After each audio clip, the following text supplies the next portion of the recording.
Graça e paz, irmãos, amém?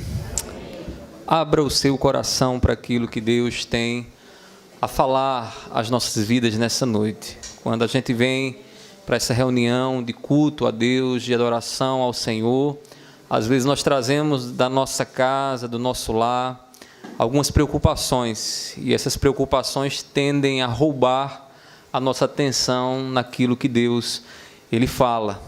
Jesus, falando disso, ele diz que a palavra, quando é lançada, muitas vezes ela cai no caminho, e vem então os pássaros do céu e comem então a semente, arrebatam a semente, levam a semente. E o que é as aves do céu nessa metáfora que Jesus fala? Senão o diabo, que muitas vezes, quando chegamos nesse local para ouvirmos a palavra de Deus, ou quando estamos aprendendo a palavra de Deus, o diabo acaba com os nossos pensamentos, lançando seta através dos nossos pensamentos, às vezes desanimando o nosso coração, nos fazendo pensar em coisas desse mundo e esquecer das coisas dos céus.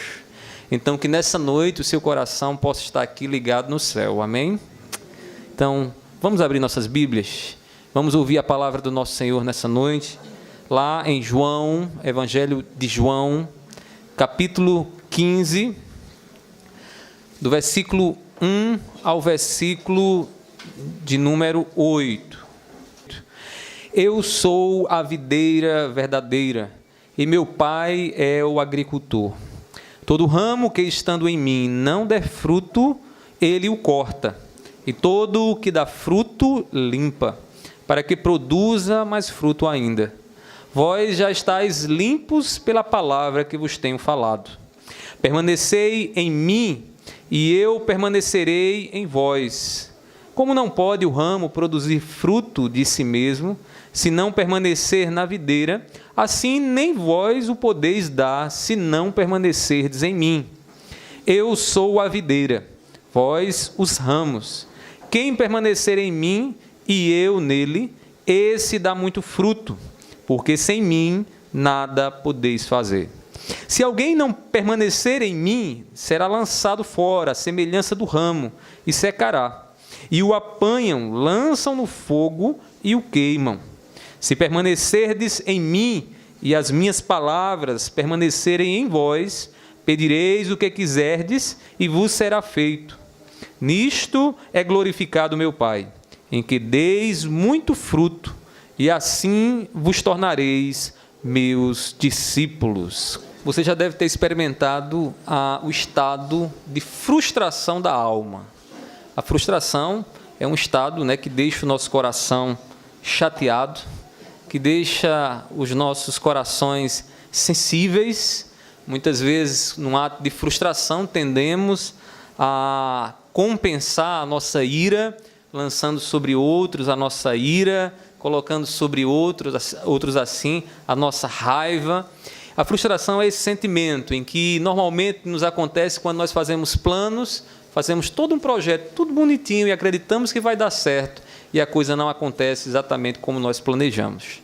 Eu lembro de uma dessas frustrações da vida, lá na nossa casa, quando chegamos para morar na casa pastoral, havia no quintal um pé de acerola. E um pé de acerola bonito, irmãos. E eu disse, Mirelle, vamos cuidar desse pé de acerola. E a gente gastou todo um esforço cuidando, limpando dele, na esperança de que aquele pé de acerola pudesse dar alguma acerola. Que a gente sonhava em tomar um suco daquela acerola. Mas o problema é que a gente gastou muito esforço, e quando ele cresceu, depois de estar todo aguadinho, bonitinho, irmãos, não deu uma acerola sequer. E isso nos causou uma frustração. Porque a gente dedicou os nossos esforços, nós dedicamos o nosso tempo, nós investimos o nosso cuidado ali, e a coisa não frutificou.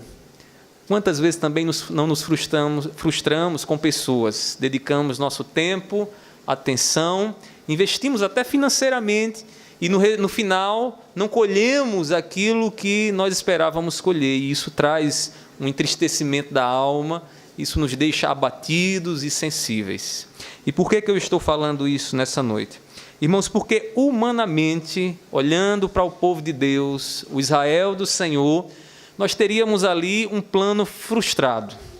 Porque Deus, quando tirou o seu povo do Egito, Deus levou o seu povo para que o seu povo pudesse testemunhar, glorificar a Deus na terra.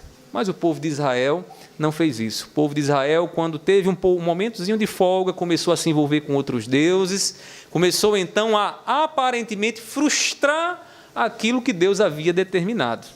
Israel, a palavra do Senhor chama no Antigo Testamento, em alguns momentos, de videira ou vinha do Senhor. Como lemos aqui na nossa leitura devocional dessa noite, no Salmo 80, Israel é conhecida como a vinha do Senhor. E naquele salmo ali, o salmista retrata, irmãos, como aquela vinha estava sendo pisoteada por estar fora dos planos do Senhor.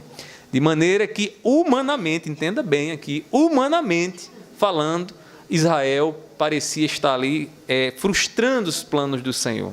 Mas não estava. Sabe por quê? Porque a videira verdadeira de Deus é o verdadeiro Israel. E o verdadeiro Israel é Cristo Jesus. Então, eu queria que você atentasse comigo para esse texto que nós acabamos de ler aqui, porque hoje nós veremos que Jesus, ele é a videira verdadeira em quem Deus sempre se satisfaz. Em quem Deus se satisfaz porque não há frustração, porque a vontade de Deus se externaliza, se manifesta através da vida de Cristo Jesus. E quem está em Cristo Jesus, automaticamente glorifica a Deus. Quando é que Israel glorificaria a Deus e quando é que a igreja do Senhor glorifica a Deus? Quando nós estamos em Cristo Jesus, ligados em Cristo Jesus.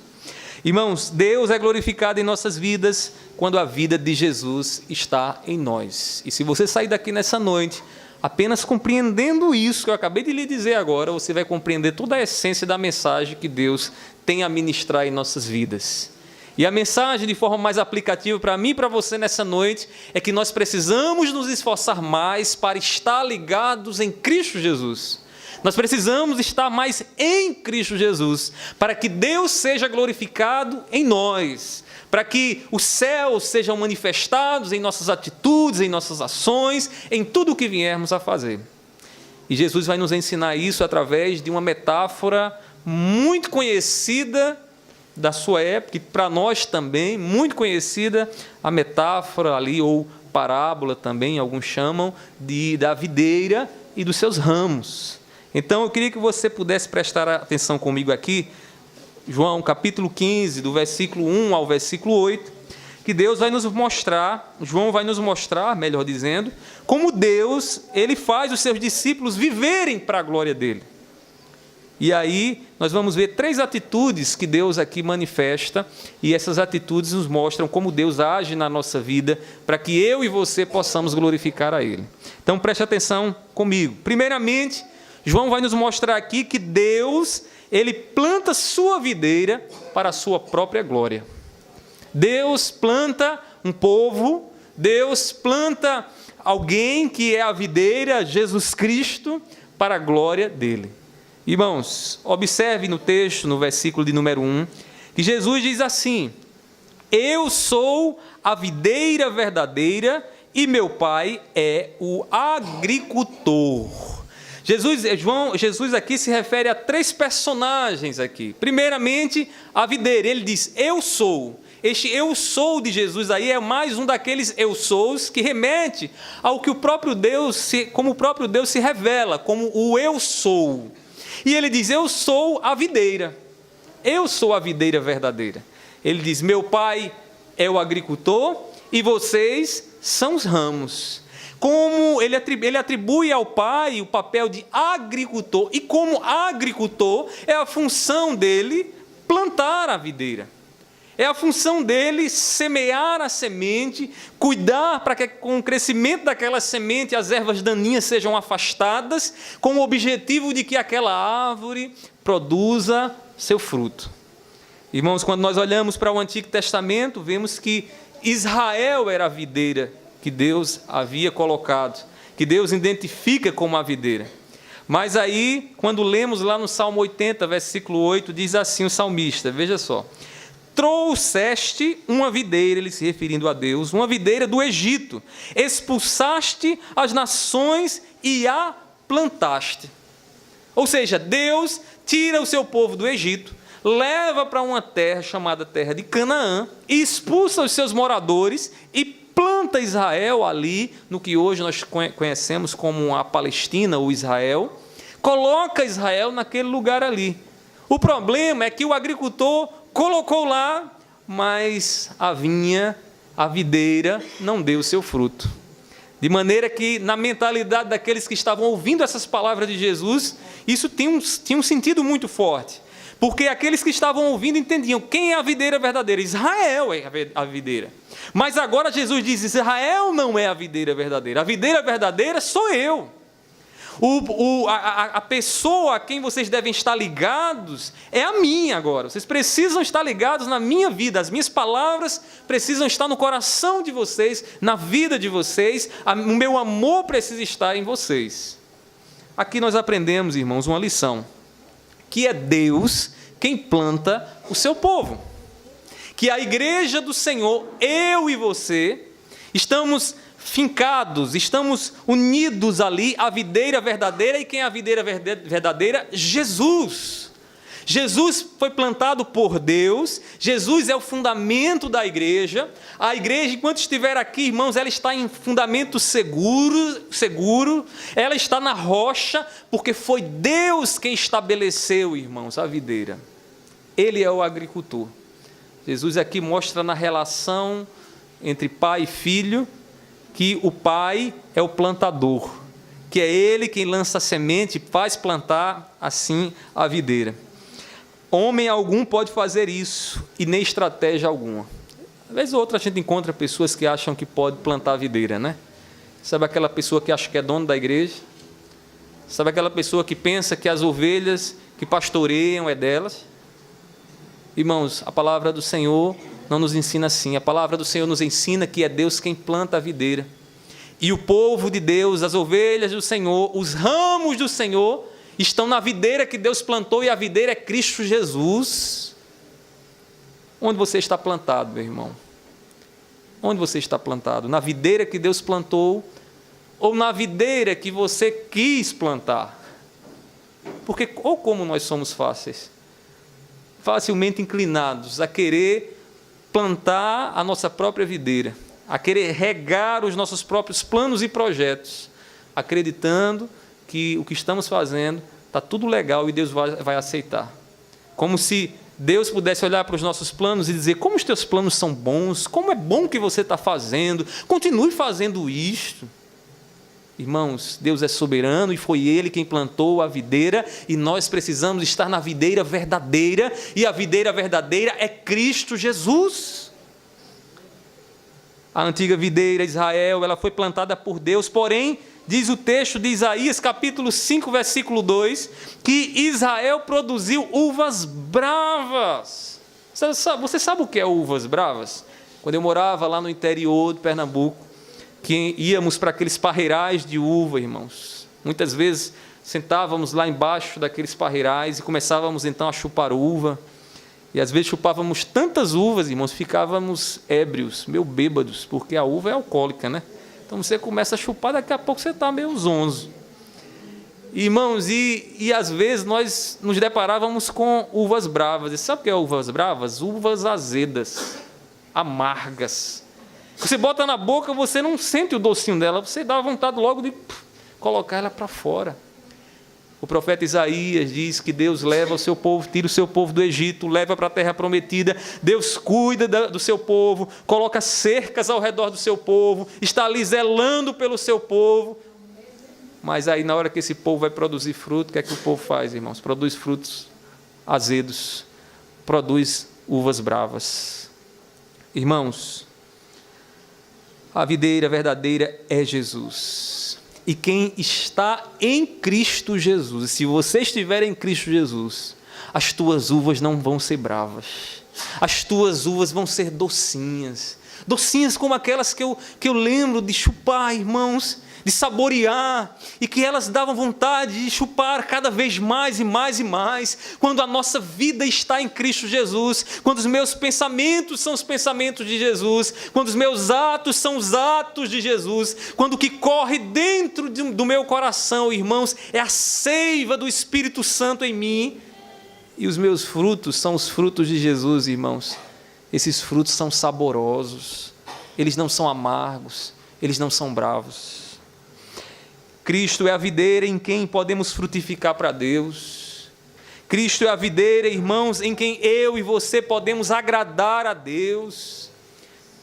E não me entenda errado, eu não quero de forma alguma que você me entenda errado, porque você pode estar confundindo de que o pastor está dizendo que é para eu vir mais para a igreja, porque eu vou agradar a Deus quando eu venho para a igreja, ou quando eu estiver ali usando uma roupa de crente, falando como crente. Não é nada disso. Se você quer agradar a Deus, o que você precisa fazer é deixar que o mesmo sentimento que houve em Cristo Jesus preencha o teu coração, para que você possa pensar como Cristo, falar como Cristo, para que as pessoas possam colher os frutos doces de Cristo Jesus em tua vida. Mas às vezes os nossos vizinhos estão colhendo frutas bravas. E bravas, sabe por quê? Porque olham para nós e dizem, ele vai para a igreja, né? For para ser crente como esse, eu não quero ser, não. Aquele é crente, ela é crente, meu Deus, mas a língua, ó. Sabe o que é isso, irmãos? Uvas bravas. Uvas bravas. Uvas de quem não está vinculado à videira, porque quando nós estamos na videira verdadeira, os ramos estão em Cristo Jesus, irmãos, os nossos frutos são frutos doces. O povo de Israel não estava produzindo frutos doces para a glória de Deus, não havia glória neles, sabe por quê, irmãos? Porque eles estavam vivendo para si mesmos, porque o coração deles não estava em Deus, o coração deles estava em outras coisas, no mundo. Devemos estar vinculados em Cristo Jesus, ou os nossos frutos serão azedos, todo o nosso trabalho será vão e inútil. Vão e inútil. Trabalhamos, fizemos tanta coisa. Aí chegar naquele dia e dissemos, Senhor, mas eu fiz tanta coisa.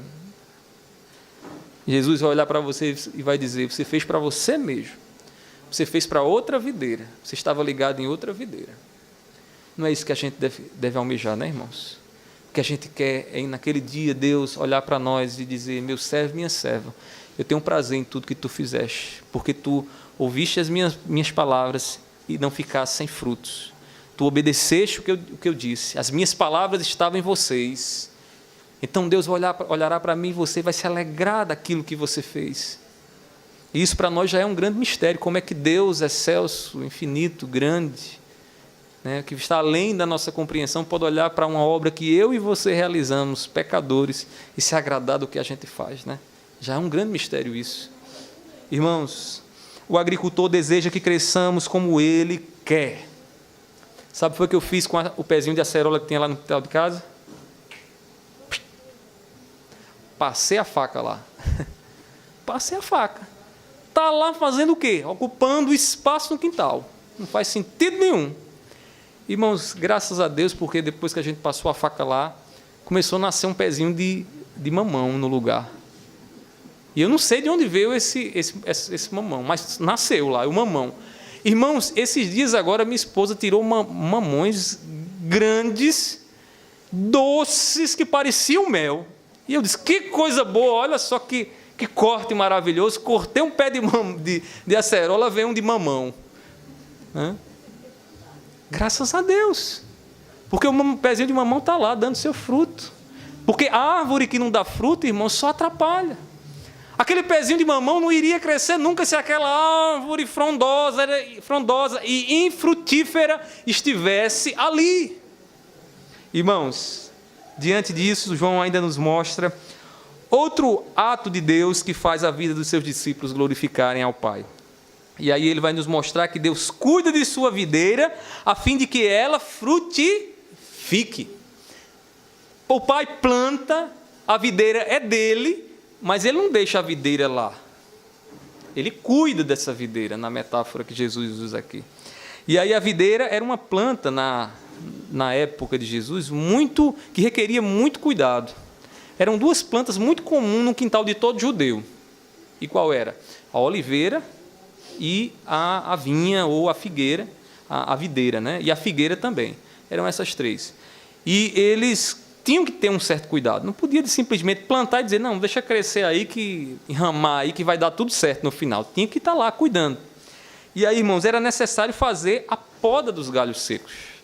Você sabe o que é a poda, né? A poda é o corte, tirar, arrancar aqueles galhos secos.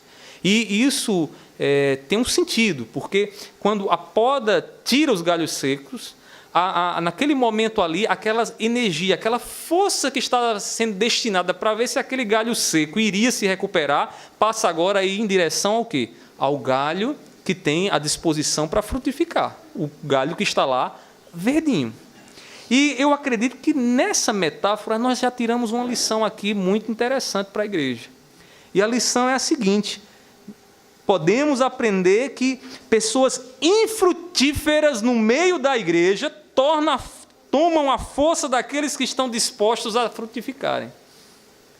Vou repetir para você. Às vezes tem galho seco no meio da igreja, em que pastor, liderança, irmãos, irmãs estão voltando suas energias para eles, enquanto essas energias deveriam ser destinadas, irmãos, para aqueles que estão dispostos a frutificarem. E às vezes a liderança perde força, porque fica dividido entre um galho seco que não produz nada. Sabe aquela pessoa que continua no mesmo velho pecado, fazendo as mesmas coisas, não muda, não produz fruto nenhum. Ninguém vê Jesus na vida dele. Toda vez que você conversa com o seu vizinho ou conversa com alguém próximo a ele, diz a mesma coisa, pastor, não mudou nada. Sabe o que acontece quando essas pessoas estão no meio da igreja, irmãos? Elas roubam energias que deveriam ser destinadas para os galhos verdes. E aí, irmãos, o que acontece? Nem frutifica daqui, nem frutifica de lá. Nós precisamos, irmãos, estar atentos a isso. Agora, deixa eu lhe dizer uma coisa antes que você diga, pastor, então vamos passar aqui a foice e vamos cortar logo os galhos secos. Eu sei quem é um galho seco. Quem faz a poda não é você, quem faz a poda não é o pastor, quem faz a poda, sabe quem é? É Deus por meio da sua palavra. Sabe o que acontece quando um galho seco escuta a palavra de Deus, irmãos, ele se incomoda. Ele vai logo dizer, eita, essa palavra foi direto para mim, é eu que sou o galho seco. O pastor está falando para mim, daqui a pouco você menos espera o galho seco, ó. Pastor, o senhor não está inventando essa história, não? Olha comigo na sua Bíblia, vamos ver o que Jesus diz. Ele diz assim, ó. Todo ramo que estando em mim, Jesus diz, não der fruto, ele o corta. Ele quem? O agricultor. Quem é o agricultor? Deus. E todo que dá fruto, ele limpa, para que produza mais fruto ainda. Agora veja o versículo 3. Vocês já estáis limpos pela palavra que vos tenho falado. Como é que Deus limpa? Como é que Deus limpou a vida dos discípulos? Por meio das palavras de Jesus. É por isso que nós precisamos, irmãos, primar pela palavra de Deus, porque quando a palavra de Deus é pregada, Deus começa a fazer a limpeza e também começa a fazer o seu corte, a poda, limpando os galhos que dão frutos e cortando aqueles que estão secos. Pastor, essas palavras são duras. Duras para quem não produz fruto. Porque para aquele que produz fruto e que está na poda de Deus, sabe, irmãos, quanto é maravilhoso ouvir a palavra do Senhor, né? Aqui nós vemos 2 tratamentos que Deus dá em relação à videira. Primeiro tratamento, ele diz assim no versículo 2, todo que estando em mim não der fruto, ele corta. Vou ficar adubando aqui para ver se vai dar um frutinho. Se não der fruto, não faz sentido de estar ali.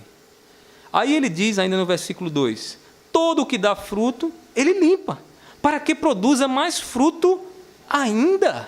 O agricultor, ele limpa como? Sabe uma coisa que danifica o crescimento de qualquer árvore frutífera? São chamadas ervas daninhas. As ervas daninhas, elas crescem ali no pé da árvore, né? E elas vão sugando os nutrientes de maneira que a árvore não dá o seu fruto muitas vezes, porque as ervas daninhas vão comendo antecipadamente aquilo que deveria chegar até a árvore. Irmãos, o agricultor, ele é zeloso pela vinha e ele limpa a vinha. E todos aqueles que estão ligados, os ramos que estão ligados na videira, né, esses são limpos pelo Pai.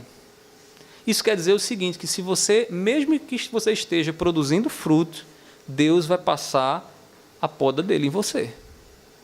Ah, mas Deus não vai, Ele vai me conservar assim até que Jesus volte. Né? Tem gente que às vezes, né, até num ato impulsivo, diz, olha, continue assim, sendo essa pessoa que você é, né? Eu fico sempre desconfiado com isso, quando eu escuto alguém dizendo isso para mim, porque eu sei quem eu sou, e eu sei que eu preciso melhorar um bocado de coisa. Se eu continuar do jeito que eu estou, a coisa está ruim. Eu sei que amanhã eu preciso ser melhor do que hoje, eu preciso me esforçar um pouco mais. Mas assim, permanecer do jeito que está, não tem como, não adianta. Se você está em Cristo Jesus, você não tem como permanecer do jeito que você está. Por quê? Porque Deus está nos podando. E vou lhe dizer como é que isso acontece de forma muito prática. Você chegou aqui nessa noite, ouviu a palavra de Deus, ou leu a palavra de Deus, cantou a palavra de Deus, e Deus te fez ouvir a palavra dele. Naquele momento o Espírito Santo, acende dentro do seu coração que há algo que não está na sua vida que não está de acordo com a palavra de Cristo. Às vezes um sentimento, um pensamento, uma ação, um plano que você está fazendo. E naquele momento você vai ter que fazer o quê? Você vai ter que se submeter à vontade de Cristo. Mas quando você se submete à vontade de Cristo, você vai ter que abrir mão da sua própria vontade. Na hora que você abre mão da sua vontade, o que é que acontece? A poda de Deus. Você já não vive mais para você, agora você é meu, de Jesus. Você não vive mais como você bem entende, agora você é meu. E se você é meu, você tem que escutar o que eu tenho para dizer. As minhas palavras têm que estar em você. E aí, quando as palavras de Jesus estão em nós, irmãos, essas palavras nos podem. O mundo não entendeu uma coisa. Deixa eu dizer aqui uma coisa para vocês. O mundo não entendeu uma coisa. Que o mundo acha que quanto mais liberdade tiver para fazer o que quiser, em todos os sentidos, usar o seu corpo, gozar dos prazeres que o mundo tem a dar, o mundo acha que vai encontrar felicidade aí. O mundo acha que o que é sinônimo de felicidade é total liberdade e libertinagem para fazer o que você bem entender. Só, irmãos, que tem uma coisa na nossa natureza que todos nós precisamos entender. Que aquilo que nos faz feliz de verdade exige de nós limitações das nossas vontades. Eu vou dar um exemplo para você aqui. No dia que você assumiu o seu casamento, decidiu casar com alguém, o que foi que você fez? Você disse, eu sou agora só dele, eu sou agora só dela. Você limitou agora a tua vida. E você olha e diz, no meu casamento eu sou uma pessoa feliz. De fato, eu experimentei a felicidade no dia que eu disse, eu não terei outra pessoa na minha vida, só você. Aqui está um exemplo de que a felicidade para nós exige renúncia. Exige dizer, eu não vou fazer. Ou seja, felicidade e se autolimitar, irmãos, andam juntos. E Deus que nos constituiu e nos deu o coração que nós temos, Ele sabe disso. Foi Ele quem programou o nosso coração para ser assim. Então, quando nós ouvimos a palavra de Cristo Jesus, e essa palavra nos limita, para que nós não hajamos segundo o nosso próprio coração, segundo o que bem entendemos, e aí nós nos submetemos a essa palavra e nos limitamos, então nós encontramos o quê, irmãos? Encontramos a vida que Deus sempre quis para nós. Aquela felicidade que muitas vezes estamos buscando fora, no mundo, nas coisas carnais, nas coisas que o mundo tem a dar, mas que não são capazes de preencher o nosso coração. Então Jesus diz que Deus, Ele nos limpa por meio da palavra dEle. Por meio da palavra dEle. Irmãos, aqui somos ensinados que nossas vidas glorificam a Deus quando Deus nos limpa. Quando Deus nos limpa. E você precisa todos os dias se encontrar com a poda de Deus. Você precisa perceber o que é que Deus está pedindo de você naquele dia, que você compreenda do seu próprio coração e diga, Senhor, eu vou me submeter à tua vontade e não à minha vontade. Veja que no versículo 3, como nós vimos, né, já, não precisa você olhar mais uma vez, que é a palavra de Jesus quem nos pode. A limpeza dele arrancará de nós planos pecaminosos, sentimentos egoístas, arrancará de nós, irmãos, ídolos que têm nos escravizado, que têm pesado sobre as nossas vidas, que têm tomado o lugar de Deus muitas vezes, que estão ditando para nós como é que a gente deve ser. Então, irmãos, a poda do Senhor é para isso, é para fazer essa limpeza e para o nosso bem. Os verdadeiros cristãos, eles são limpos por Deus através da palavra. Eles sofrem a poda do agricultor, mas essa poda os santifica. Que coisa maravilhosa, né? Deus nos santificando por meio da palavra. É por isso que é muito problemático uma igreja que não prega a palavra. E tem muita gente que gosta do chamado reteté, né? Reteté, vai para lá só um movimento zoada, às vezes um culto que é mais louvor do que palavra. Aí depois ninguém sabe por que o povo não está vivendo santidade. Porque quem poda o povo dele, de Deus, é a palavra. É a palavra de Deus sendo aplicada nas nossas vidas, nos fazendo refletir no que Deus deseja para nós. Você tem sido podado por Deus, você tem consciência disso, você tem amado a palavra de Deus. Pastor, que relação é essa? Que relação louca é essa? Sim, quando você ama a palavra, a sua vida é podada por esta palavra. Porque o amor que você tem à palavra de Jesus te leva a obedecer à palavra. Não existe amor se você não obedece. Não existe amor se você não se submete à vontade de Deus. Irmãos, Jesus em nós exige que abramos mão da nossa própria vida. Ele disse, quem quiser vir após mim, negue-se a si mesmo, toma sua cruz e siga-me. O que é esse negar a si mesmo, se não aqui em uma outra linguagem, dizendo, renuncie à sua vida, experimenta a poda que Deus tem para a tua vida. Tentar frutificar em si mesmo é tolice. Veja o que diz o versículo 4. Permanecei em mim e eu permanecerei em vós. Como não pode o ramo produzir fruto de si mesmo, se não permanecer na videira, assim nem vós o podeis dar, se não permanecerdes em mim. Jesus olha para os seus discípulos e diz, olha, vocês precisam permanecer em mim, e vocês permanecerão em mim quando as minhas palavras estiverem no coração de vocês.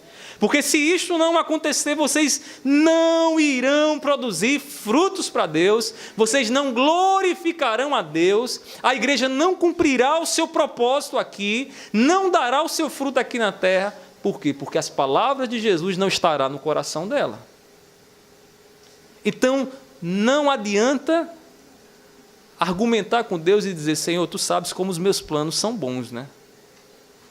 Tu sabes como que eu tenho traçado para a minha própria vida, tu sabe como isso é bom, né, Deus? Não é impossível que o Senhor não aprove o meu projeto.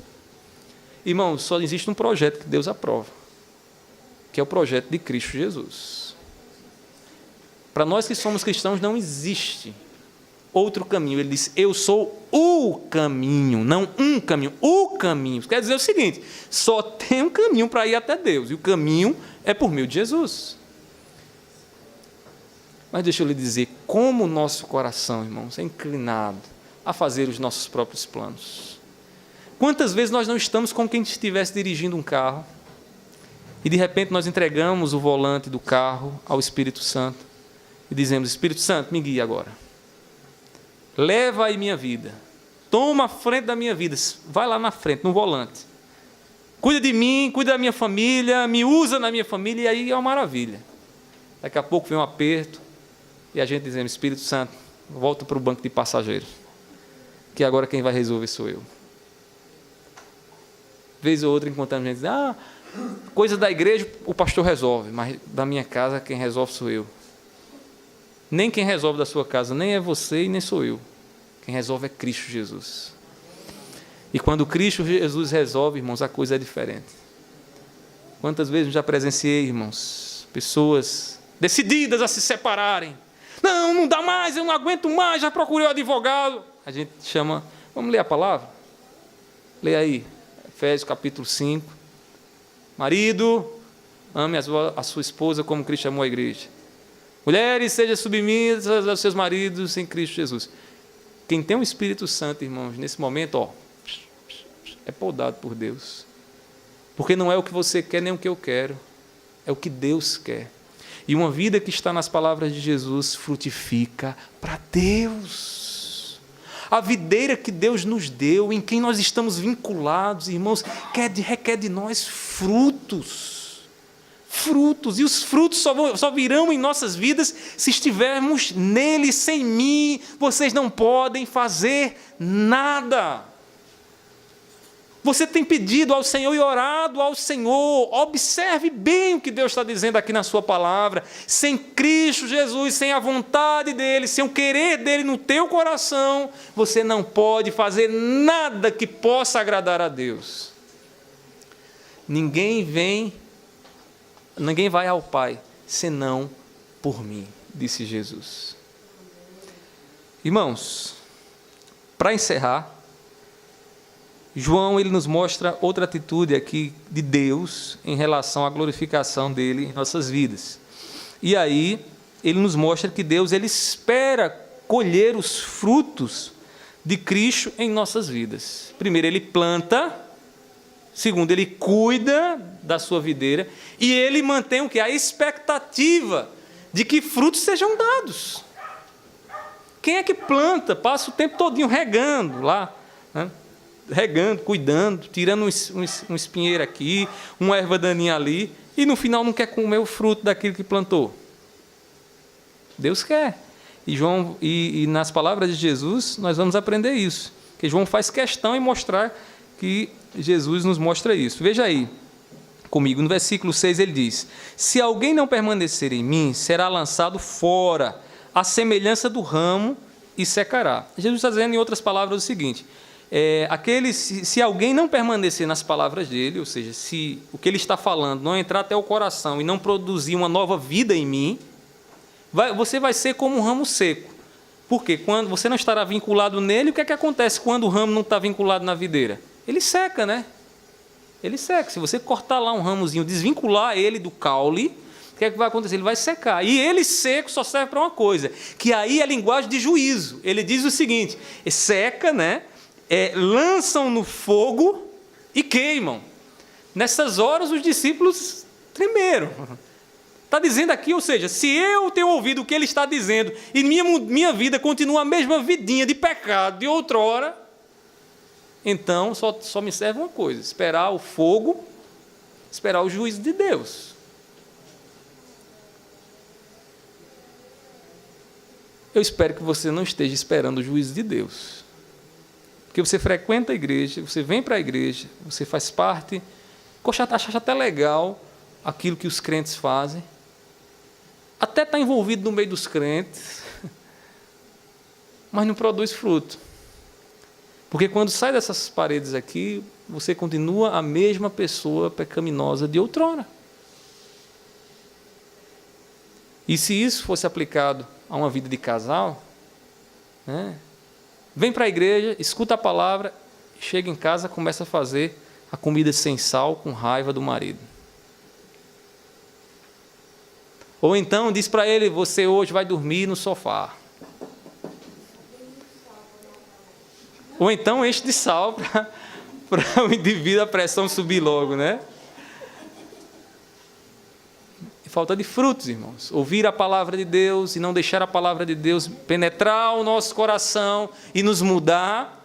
É galho desvinculado à videira, e galho desvinculado da videira, o que é que acontece? Seca e só serve para uma coisa: para ser pisado, para ser lançado na fornalha. E essa metáfora aqui é de juízo mesmo. Gente que está na igreja, é joio, que parece ser cristão, mas não é. Por quê? Porque a palavra de Deus não penetrou o seu coração. É isso que Jesus está dizendo aqui aos seus discípulos. Irmãos, a ligação dos ramos com a videira é uma ligação com o próprio Deus.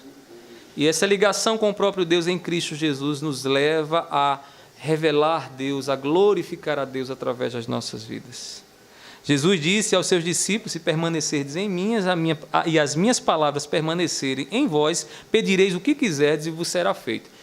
Esse é um texto que todo mundo gostaria de se apropriar como bem entende. Porque vez ou outra tem que dizer: eu estou obedecendo a Jesus, então vou pedir tudo o que eu quiser, Jesus vai fazer. A gente não pode esquecer o contexto dessas palavras. Jesus disse isso aqui primeiramente aos apóstolos. Então, quando Jesus disse, se vocês vão pedir a mim, e o Pai fará, ele estava se referindo à série de milagres e obras poderosas que os discípulos iriam realizar. E foi assim que aconteceu. Se você, por exemplo, olhar lá em Atos, capítulo 3, versículo 6, você vê que depois que o Espírito Santo enche os discípulos, irmãos, eles pedem um milagre, está lá e o milagre acontece.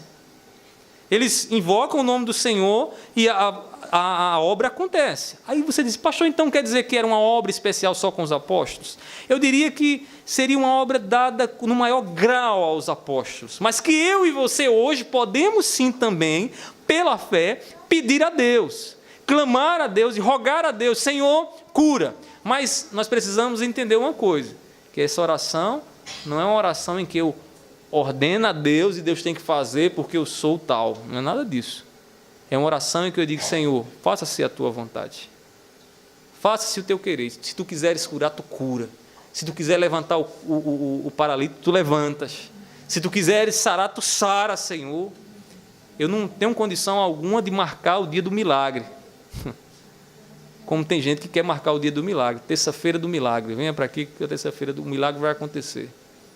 E eu não tenho condições, irmãos. Não é porque eu não quero.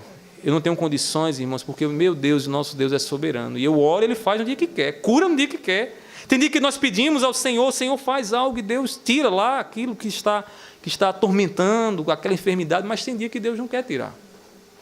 Deixa o espinho na carne do indivíduo para tratar na vida dele.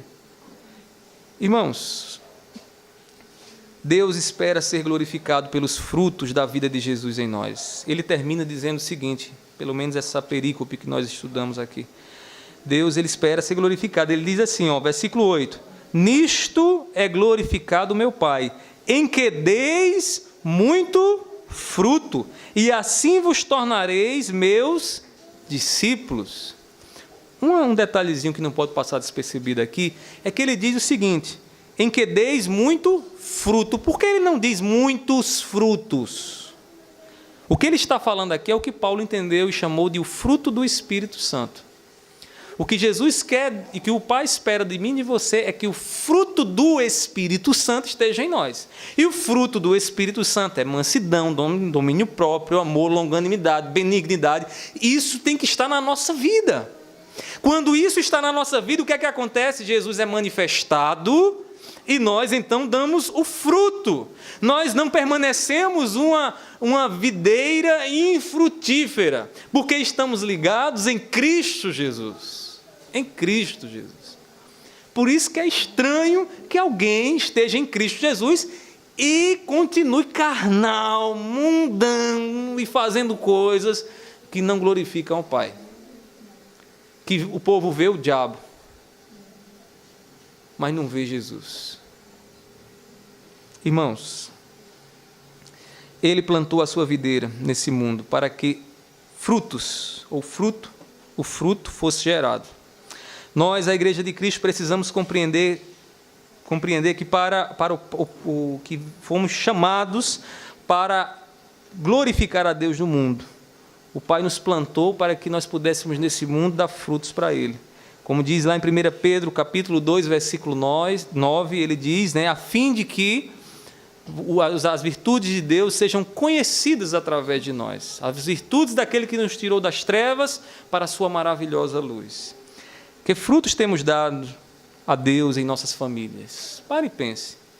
Será que a mansidão e o domínio próprio de Jesus pode ser testemunhado em nosso lar? Se pegassem a tua esposa em secreto e dissesse, vou conversar com ela em secreto para saber o que é que esse caba tem, qual é o fruto que ele tem dado. O que é que ela diria, se ela agisse sinceramente? Porque às vezes a gente tem esposa que alivia a barra. Senão vou dar uma informação aqui legal, porque eu não quero queimar meu esposo. Mas se ela fosse dizer sinceramente, o que é que ela teria vindo? O que é que ela diria de você? E se fosse o contrário? E se chegassem para o teu esposo e dissessem, ela realmente tem sido paciente no dia da ira? Tem tido paciência no dia da ira? Ela realmente tem cozinhado direitinho no dia da raiva? Ou tem deixado a comida sem sal mesmo? Irmãos, nós precisamos fazer essas perguntas. compreenda que sem Cristo nós não temos como glorificar a Deus. É isso que Jesus está ensinando aqui aos seus discípulos, nesses últimos momentos antes de ser crucificado. Ele está dizendo, olha, vocês não têm como viverem para Deus se as minhas palavras não estiverem no coração de vocês. Nossas vidas precisam ser alimentadas pela videira, para que os frutos sejam visíveis e Deus seja glorificado em nós. E eu gostaria de encerrar convidando você a fazer aqui algumas perguntas ao seu próprio coração. Primeira delas, pergunte-se: tenho buscado viver a vida de Jesus dentro de casa, na igreja e no trabalho? Entenda bem o que eu estou perguntando. Você tem buscado, não estou dizendo que você já buscou, encontrou e já vive perfeitamente, nada disso. Você tem se esforçado nesse sentido? Quando você comete um deslize, você percebe que você saiu da rota e você deseja voltar para a rota novamente? Pergunte-se também: tenho amado a palavra de Jesus e por causa disso obedecido a Deus? É lamentável, irmãos, que a igreja dos nossos dias tem sido muitas vezes rotulada de um povo analfabeto bíblico. Pessoas que não conhecem a palavra, que nunca leram a palavra. Crentes de 20, 30 anos que nunca leram a palavra completa, a Bíblia completa, irmãos. Isso é problemático, porque a nossa vida depende da Bíblia. A nossa vida com Deus depende das Escrituras. Não tem como eu ter vida com Deus se eu não conheço as Escrituras. Irmãos, você tem amado essa palavra de verdade? Você tem de fato amado ela? Se você tem amado ela, eu tenho certeza que a consequência disso é que essa palavra tem transformado a tua vida. Não é a palavra do pastor, não, é a palavra Bíblia. Essa mensagem que você ouviu nessa noite, que está aqui na Bíblia, tem transformado a sua vida. Se você tem amado a palavra, o teu vizinho, o teu parente, o teu esposo, a tua esposa, vê em você a diferença disso. A glória de Deus em nós depende das respostas que nós dermos a essas perguntas. E minha oração é que Deus nos ajude, irmãos. Que Deus nos ajude a responder, dizendo: Senhor, eu amo a tua vontade, eu amo a tua palavra, e eu quero produzir frutos para ti. Que Deus nos ajude, irmãos. Que Deus nos faça uma igreja gloriosa aqui na terra. Vamos orar nesse momento?